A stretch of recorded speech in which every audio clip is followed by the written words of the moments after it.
Opa, galera, a gente vai começar a segunda aula do curso GPU e nessa aula a gente vai começar a estrutura de dados, parte 1, que vai ser com listas e tuplas. O sumário, a gente vai começar pelo conceito e a gente vai falar sobre a estrutura de dados bullet-in, que é a lista e a tupla. O conceito de estrutura de dados, né, seria uma forma de você conseguir organizar e armazenar os dados em um programa de computador de maneira eficiente. Elas podem desempenhar um papel fundamental no desenvolvimento de software e permitir a manipulação e a gestão eficaz de informação.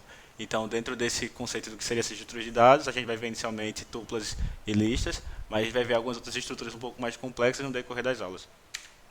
É porque você faz um programa simples, você pode conseguir continuar com lista, tupla, mas quando começa a ficar complexo, estruturar esses dados é bastante importante para a rapidez e eficiência do programa.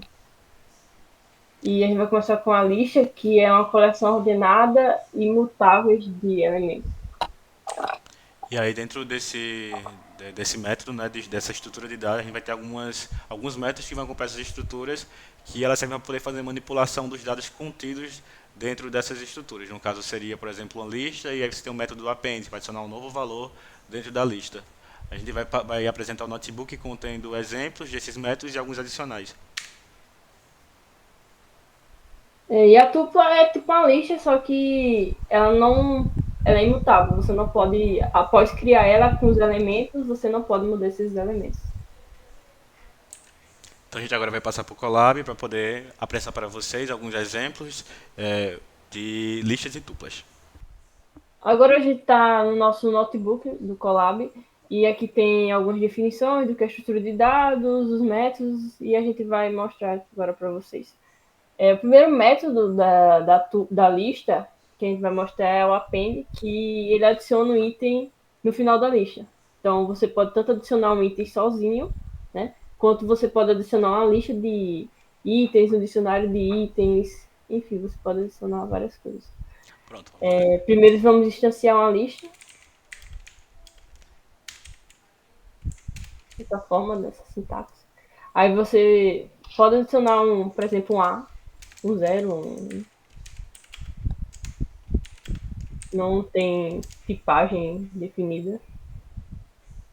E você também pode fazer um append para adicionar uma lista, né? Outra lista.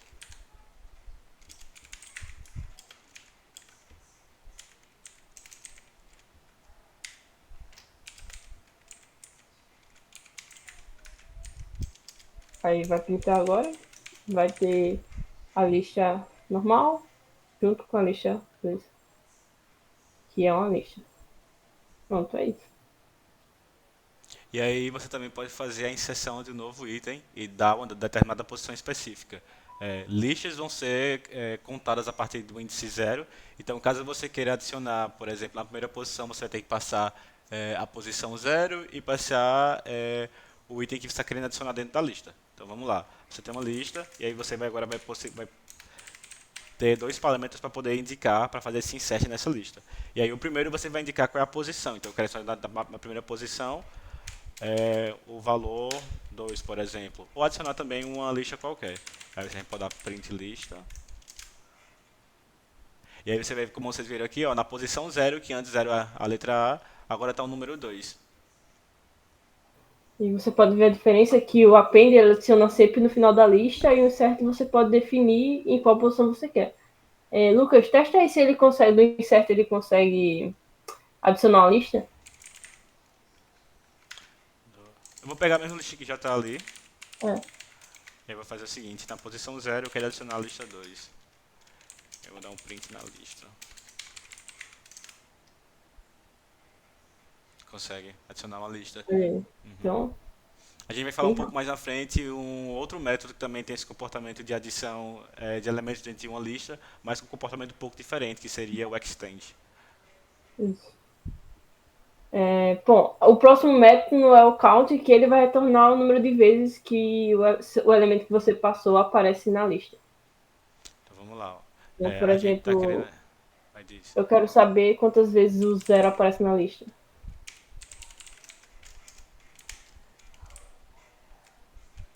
Só para tentar. passa direto.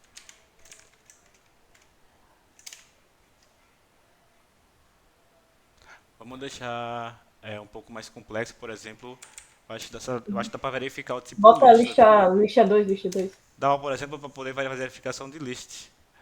Mas por que ele não considerou nenhuma lista? Não, lista 2 lista 2. Tá vendo a Ó, quantidade de duas vezes que ela vezes. aparece? Duas vezes. Uhum. Ou o número 2. Bota um número que não aparece, vai dar um erro. Sim. 8, por exemplo.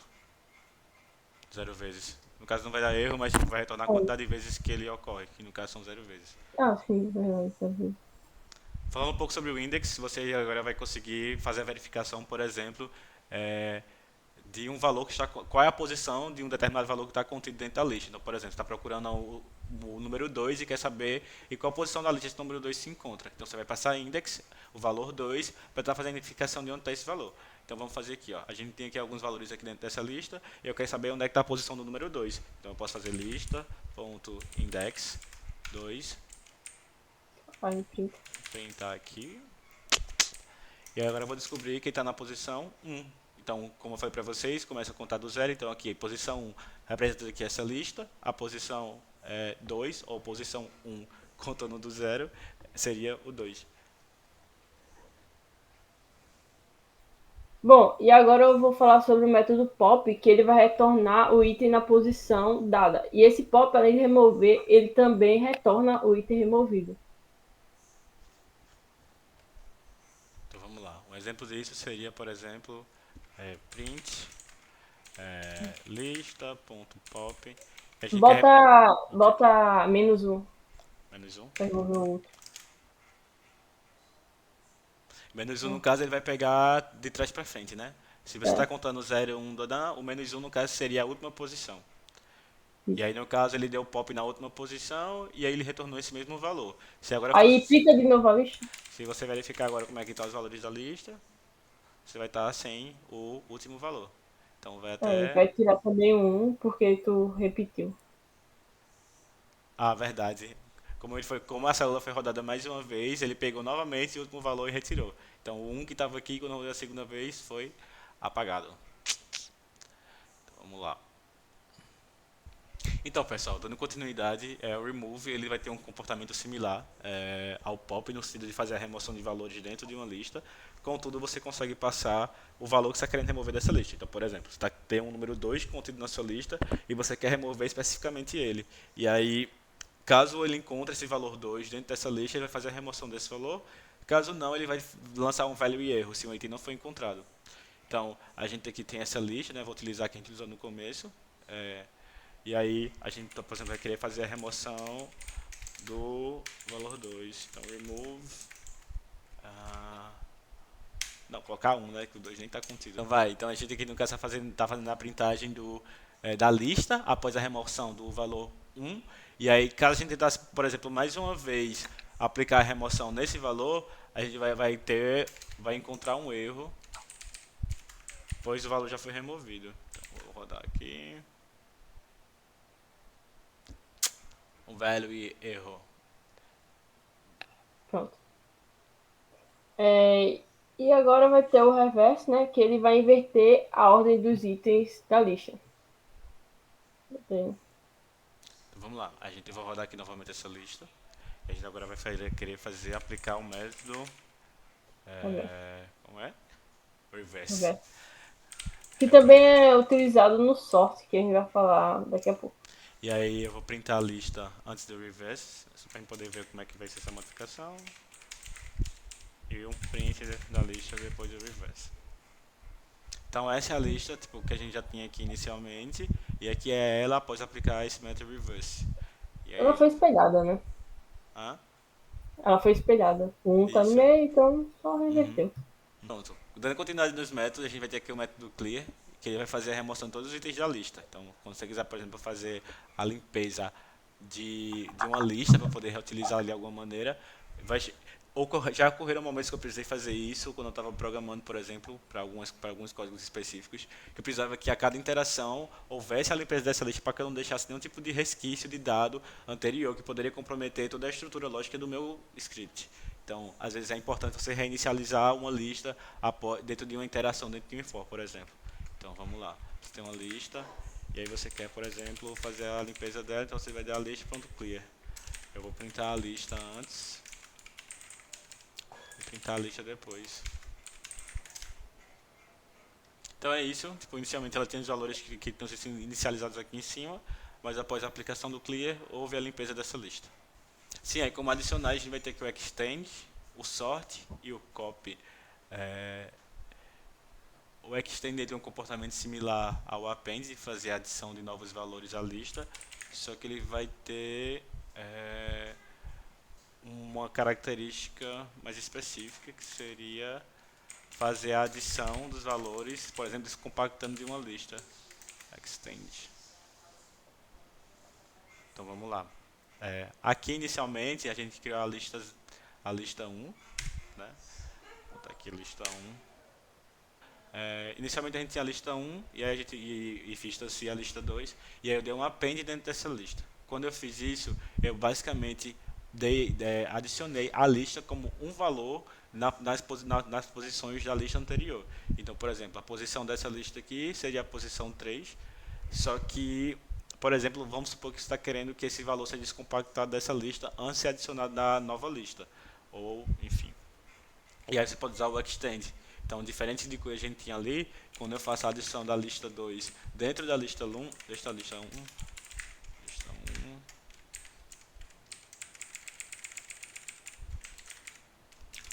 bem aqui. Crashei o código. Então vamos lá. Inicialmente, quando a gente usou o append, ele adicionou a lista como sua estrutura dentro da lista, né? Então ficou uma lista de lista. Só que quando você deu extend, na verdade você não faz mais a adição direta dessa lista. Você descompacta esses valores e passa eles como valores únicos dentro da lista. Eles são adicionados de forma iterável, né? E agora falando um pouco sobre o método de sorte, que basicamente ele vai ordenar sua lista. E ele tem dois argumentos, que é o que, onde você vai passar uma função para meio que filtrar e definir melhor como você vai querer ordenar esses valores, né? E também o reverse, que se você colocar true, ele vai ordenar de forma decrescente. E por default ele ordena de forma crescente. Então vamos para mais um. A gente já tem aqui um exemplo digitado, né, de como é que seria basicamente esse comportamento. Aqui a gente tem uma lista chamada pessoas, e aqui está internamente dela tuplas que contém o nome, como do tipo string, e o inteiro, né, na segunda posição dessa tupla. E aí a gente agora aqui vai aplicar nesse key uma função de filtragem, por exemplo. Se aqui eu passo lambda pessoa, pessoa aqui é como se fosse um i dentro de um for, que aí no caso ele vai representar, por exemplo, quando pessoa for 1, vai representar essa tupla aqui. Então, eu estou fazendo a filtragem tipo dessa lista, e aí eu estou pegando o segundo elemento dessa lista para poder utilizar como parâmetro de sorteamento, né? No caso de ordenação.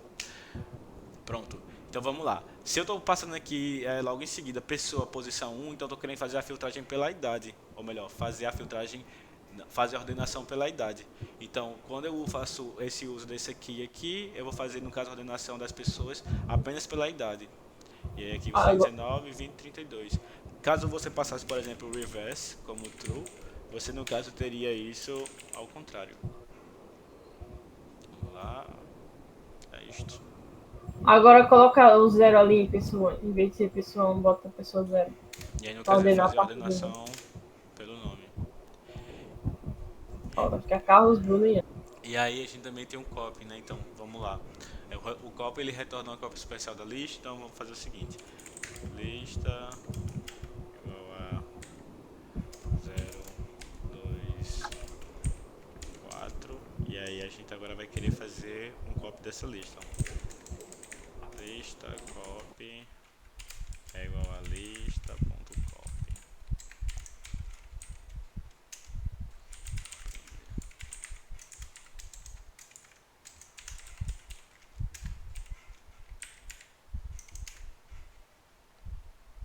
Então você faz a cópia desses valores que estavam contidos dentro dessa lista para dentro dessa outra variável, né?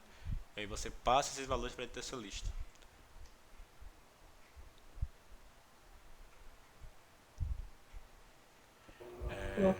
Aí Essa, você pode fazer lista de listas, de listas, de listas. Pode aí uma matriz. isso.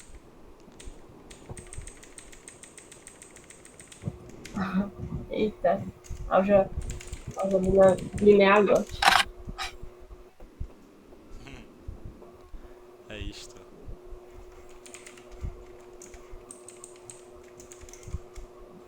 Pera, pera.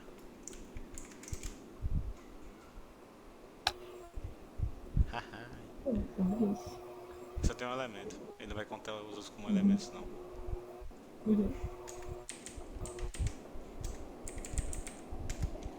Então é isso, pessoal. Essa parte aqui de listas. Espero que vocês tenham gostado. E agora vamos continuar e passar a parte de tuplas.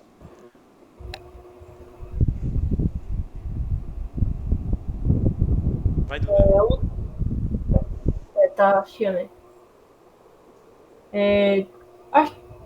Bom, os métodos de Atupa são basicamente, como eu falei, a Atupa é basicamente uma lista, só que você não pode modificar um elemento. Então você não pode, por exemplo, remover um elemento ou somar, ou fazer uma função lambda que some em cima do elemento, modificando a lista. Você não pode. Então, os métodos aqui é count, que você vai contar o número de vezes que um elemento aparece na lista, e o index, que é o que vai falar o índice do elemento que você quer.